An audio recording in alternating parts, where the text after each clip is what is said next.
Fandi Ramadan, seorang anak buah kapal Indonesia yang didakwa terlibat dalam penyelundupan hampir 2 ton sabu menggunakan kapal tanker Sea Dragon, dituntut hukuman mati. Namun ancaman hukuman mati terhadap Fandi Ramadan kembali menimbulkan pertanyaan mendasar tentang keadilan dan penegakan hukum dalam perkara kasus narkotika di Indonesia, utamanya dalam KUHP baru. Dan untuk membahasnya sudah bergabung bersama kami melalui sambungan daring Habibur Rahman, Ketua Komisi 3 DPR RI, dan juga pakar hukum pidana dari Universitas Jenderal Sudirman, Profesor Hipnu Nugroho. Selamat pagi, Assalamualaikum Bapak-Bapak. Selamat pagi, Assalamualaikum. Waalaikumsalam. Ya, saya mau ke Mas Habib dulu. Mas Habib, kemarin Komisi 3 DPR RI sudah menggelar rapat khusus untuk membahas soal kasus Fandi ini yang dituntut hukuman mati. Apa rekomendasi yang kemudian diberikan oleh DPR RI, khususnya Komisi 3 DPR, kepada Mahkamah Agung? Poin krusialnya. Ya, ada 3 poin ya. Kami sebagai pembuat undang-undang, yaitu KUHP baru, mengingatkan yang pertama terkait dengan paradigma hukum pidana kita itu sudah beralih. Kalau dulu di KUHP lama paradigmanya adalah keadilan retributif atau keadilan sebagai alat untuk pembalasan. Di KUHP baru sudah menjadi keadilan substantif, keadilan rehabilitatif, dan keadilan restoratif. Intinya hukum untuk memperbaiki situasi di masyarakat. Yang kedua, terkait hukuman mati, juga sudah terjadi perubahan paradigma yang sangat ekstrim dari KUHP lama, di mana hukuman mati adalah hukuman pokok. Di KUHP baru, hukuman mati menjadi alternatif, ya, yang diterapkan di yang terakhir kalinya, ya, diberlakukan untuk melakukan pencegahan dan mengayomi masyarakat. Intinya, hukuman mati ini menjadi sangat-sangat selektif untuk dijatuhkan, ya, untuk dijatuhkan dan untuk dilaksanakan itu sangat selektif. Kita tahu pasal terkait hukuman mati ini adalah pasal terlama dalam pembahasan KUHP kemarin, yang baru disepakati 5 tahun setelah pasal-pasal yang lainnya. Jadi kita debat khusus hukuman mati ini hampir 5 tahun, ya. Sebagian besar awal kita memang tidak menginginkan pelaksanaan hukuman mati, tapi memang ada teman-teman berpendapat tetap perlu untuk situasi-situasi sangat-sangat terbatas. Ya. Yang ketiga, kami mengingatkan ya bahwa terkait azas tadi ada namanya pedoman pemidanaan. Ya, pedoman pemidanaan itu adalah hakim dalam menjatuhkan pemidanaan harus melihat ya sikap batin, kemudian juga kadar kesalahan yang harus sesuai dengan berat ringannya hukuman harus sesuai dengan gradasi kesalahannya, ya. Kemudian juga riwayat hidup yang bersangkutan, ya. Sikap batin tentu ada di situ juga. Jadi dari semua itu, ya, kemudian kami mengikuti fakta yang sudah dikonfirmasi, ya. Ini fakta dari yang bisa dikonfirmasi oleh jaksa, ya, bahwa Fandi bukan satu-satunya dan bukan aktor utama. Itu dia dikonfirmasi dari persidangan oleh pihak jaksa. Kemudian menerima bayaran yang tidak tidak glamor lah, ya, tidak kontroversi. Bayarannya itu cuma 8,2 juta rupiah, ya, yang dikatakan itu pun sebagian adalah hutang yang akan dicicil dengan gaji. Jadi gajinya bukan 8, juta, ya. Di awal dikasih 8,2 juta, tetapi nanti akan dicicil dengan gaji. Tambah lagi dia baru bergabung tahun 2022 baru lulus, ya, dan sebagainya. Sehingga ya, menurut kami, kalau kami ingin mengatakan dengan tegas tidak layak ya penjatuhan hukuman mati terhadap Fandi. Tapi kami membuat aturan yang juga bersifat pernyataan yang juga bersifat umum agar ya ini juga dipedomani oleh seluruh aparat penegak hukum. Makanya kemarin ya kami bikin rapat khusus, ya, lalu rapat khusus itu mengeluarkan keputusan tersebut melalui pimpinan DPR hari ini atau kemarin sudah dikirimkan ke Mahkamah Agung. Ya, jadi ini agar dipedomani dan kita insya Allah ya kita optimis ya. Ini kan memang baru tahap-tahap awal pemberlakuan KUHP dan KUHP baru. Ya, semoga bisa segera dipahami dan dipedomani oleh aparat penegak hukum kita. Oke, jadi menarik yang Anda tadi mengatakan bahwa memang seorang Fandi ini tidak layak untuk dituntut hukuman mati ketika melihat kadar kesalahannya yang kita tahu baru berlayar 3 hari dengan upah yang tadi Anda sebutkan, Mas Habib. Jadi ini bisa menjadi pertimbangan jaksa seharusnya dan juga pertimbangan hakim. Iya, makanya kan ujungnya kan ada di hakim, palunya kan ada di hakim. Kita masih ada kesempatan ya untuk mengingatkan. Memang ada independensi hakim ya. Cuma di Undang-Undang Kekuasaan Kehakiman, hakim harus menggali nilai-nilai keadilan yang ada di masyarakat. Yang kami sampaikan itu bukan sekedar nilai-nilai keadilan yang ada di masyarakat.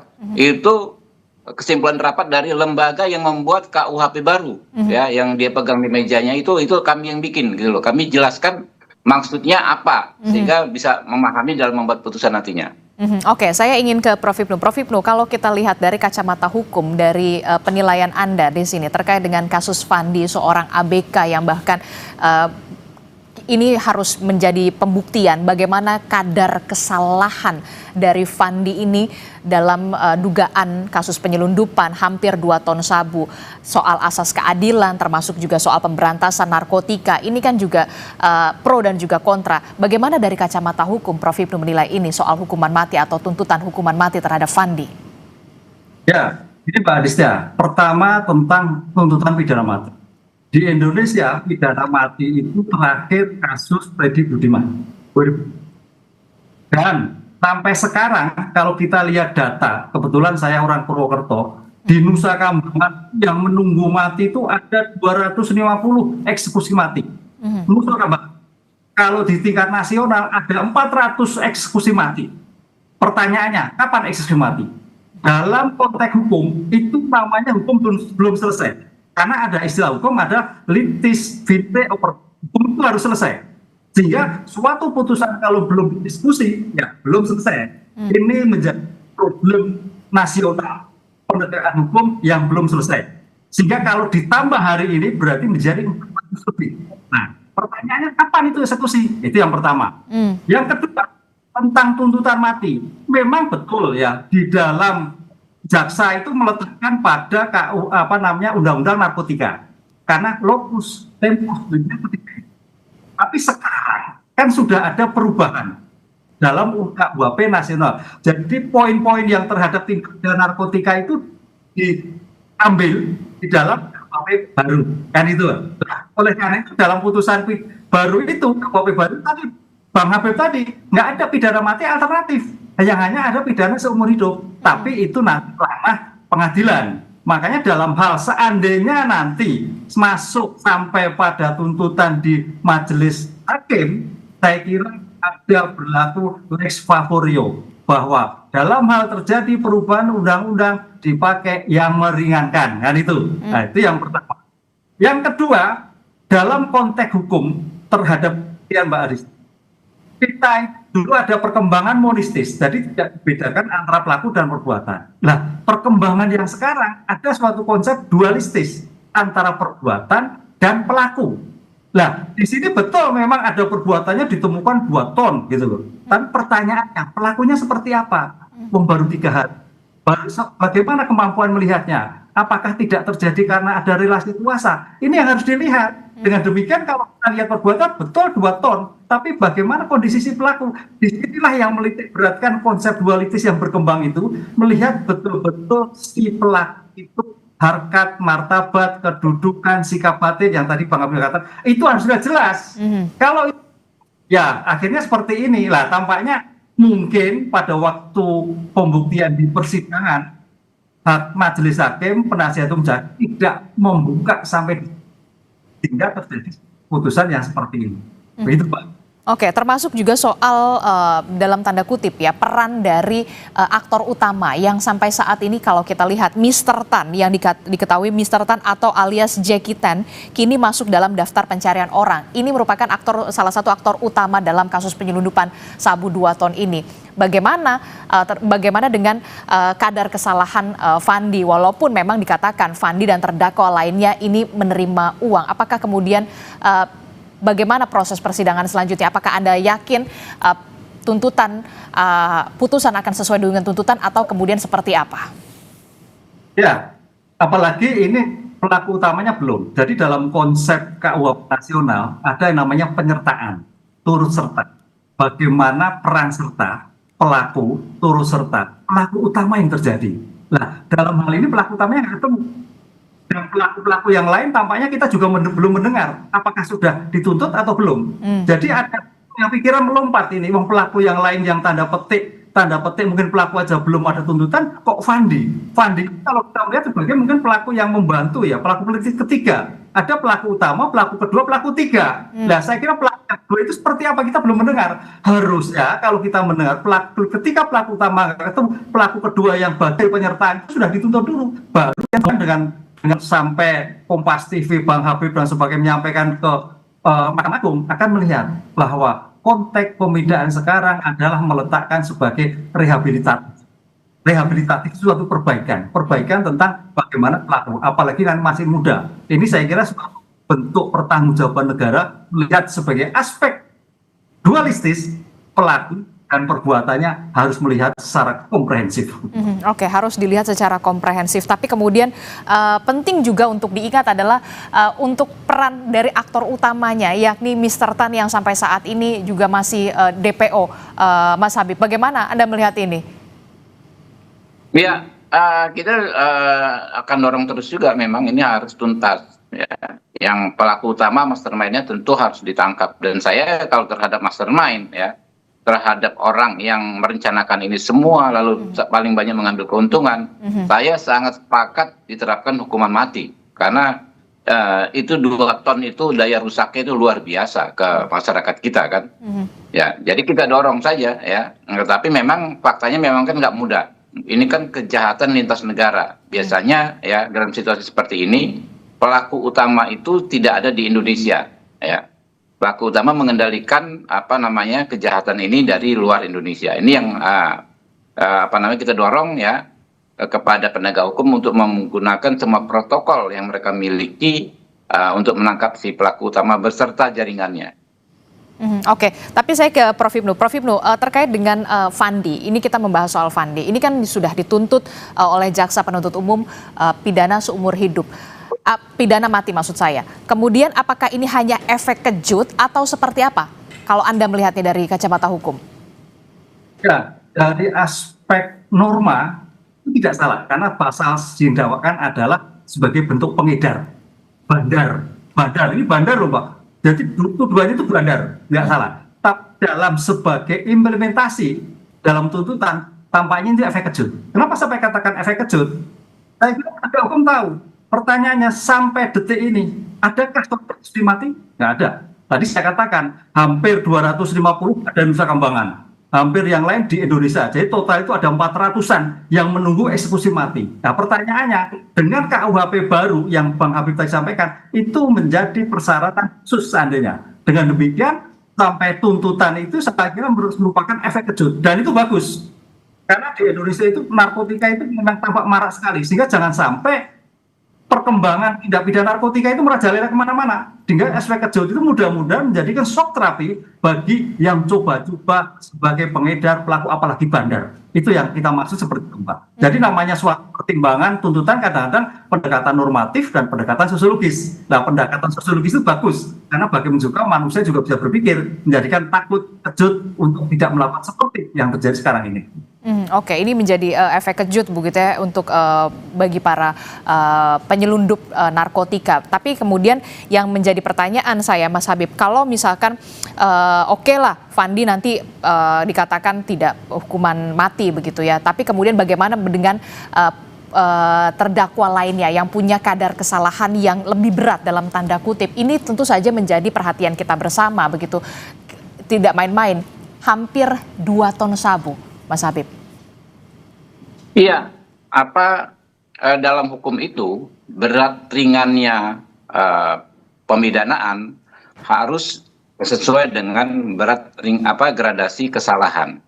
Itu kan logika yang standar ya. Jadi ini berlaku bagi siapapun. Apakah Fandi, apakah yang lain. Tapi kalau Fandi yang kita ekspos sekarang ini kan Fandi yang kita dapat datanya real ya. Bahwa memang perannya itu tidak sesuai dengan gradasi tuntutan yang begitu berat gitu. Nah, jadi kita tunggu saja nanti ya. Kan ini kan belum berhenti. Akan perkara-perkara yang lain terkait masalah ini juga akan terus berlanjut. Nanti kalau pelaku lainnya tertangkap kan kita tahu ya bagaimana implementasi KUHP baru dalam perkara-perkara tersebut. Oke, terakhir saya ke Prof. Hipnu. Prof. Hipnu, apa yang kemudian bisa menjadi pelajaran atau kemudian yang bisa kita petik dari kasus Fandi ini terkait dengan kasus penyelundupan narkoba begitu ya, soal baru 3 hari dan segala macam, termasuk juga soal KUHP baru ini terkait dengan pidana mati. Ya, artinya gini Mbak, ini penegak hukum punya tanggung jawab bagaimana meletakkan peran serta, cara melakukan, modus operandi dalam terjadinya suatu tindak pidana. Tadi Mas Bafif mengatakan berat ringannya suatu pidana adalah tergantung juga bagaimana peran serta, bagaimana cara melakukan tindak pidana. Ini yang melihat dalam suatu perbuatan berat, suatu tuntutan. Oleh karena itu tadi kita katakan kalau sampai tuntutan Fandi itu berarti yang lain demikian juga lebih mati kan gitu Mbak. Ini kan melihat seperti itu berat ringannya tadi. Karena tadi saya katakan klaster 1 sudah DPO, klaster 2 adalah sekian proses, klaster 3 Fandi. Fandi itu saya kira dalam serta turut serta yang karena ketidaktahuannya, yang karena mungkin saking polosnya baru 3 hari dia terjebak. Ingat loh, namanya suatu kejahatan narkotika itu penuh dengan sindikat yang luar biasa, baik dalam negeri maupun luar negeri dengan berbagai cara. Disitulah yang harusnya hati-hati terhadap jebakan-jebakan terhadap suatu perbuatan. Sehingga kalau sampai seperti ini memang perlu harus tapilah suatu yang betul-betul sehingga sampai terjadi, jangan sampai terjadi suatu pembicaraan yang keliru. Nah, KUHP nasional itu memang luar biasa. Sekarang kita harus lihat bahwa undang-undang narkotika terhadap ketentuan pasal tindak pidana itu sudah dicabut dengan berlakunya KUHP nasional. Dan KUHP nasional itu juga masih mereduksi pidana mati, tapi sebagai alternatif. Nah, oleh karena itu dalam seperti ini, kalau toh tuntutan mati dalam KUHP nasional, insya Allah bukan pidana mati, apalagi menjadikan suatu masalah nasional ini. Begitu, Pak. Oke, tapi juga jangan terjebak dengan diksi pembelaan terdakwa karena dijebak itu juga jangan sampai kita terjebak dari diksi itu dong, Prof. Hipnu. Ya, jadi jebakan itu. Oleh karena itu maka dalam suatu pidana narkotika, kalau kita lihat Mbak Disti, di tingkat penyidikan kita kadang bermasalah. Bahkan kadang penegak hukumnya kena serempet-serempet. Kita lihat kasus yang kemarin beberapa itu anggota APH kena. Di tingkat penuntutan juga demikian juga. Di tingkat pengadilan ini memang suatu luar biasa bagaimana mempengaruhi aspek penegakan hukum terhadap narkotika. Dengan demikian diperlukan integritas penegak hukum yang utuh, baik dalam penyidikan, penuntutan maupun pengadilan terhadap kejahatan narkotika, sehingga kita betul-betul bebas dari narkotika. Gitu. Oke, baik, kita akan terus kawal bagaimana kasus Fandi dan juga rekan-rekan begitu ya terkait dengan kadar kesalahannya. Kita akan lihat bagaimana nanti hakim akan memutuskan vonis terhadap Fandi dan juga rekan-rekan. Terima kasih pakar hukum pidana Universitas Jenderal Sudirman, Prof. Hipnu Nugroho, kemudian juga ada Ketua Komisi DPR RI, Mas Habibur Rahman telah bergabung bersama kami. Sehat selalu Bapak-Bapak, Assalamualaikum, selamat pagi.